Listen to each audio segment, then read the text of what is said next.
33 araw na lang, Pasko na. Silipin natin ang iba't ibang Christmas paandar sa ilang lugar sa bansa sa unang balita.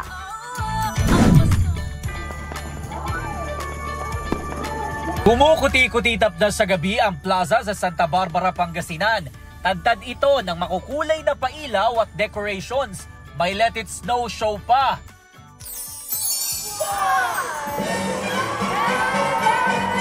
Winter Wonderland feels din ang hatid ng isang Christmas village sa Quezon City.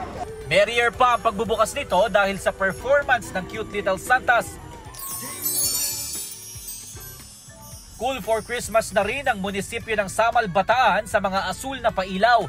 Saan ka man mapalingon, nagkalat din sa plaza ang light installations na hugis paro-paro. Sa Calamba, Laguna, sabay-sabay pinailawan ng mga higanteng Christmas tree sa iba't ibang bahagi ng syudad. Ang grand reveal sa City Hall, sinabayan pa ng fireworks display. Holiday season is in the air na rin down south.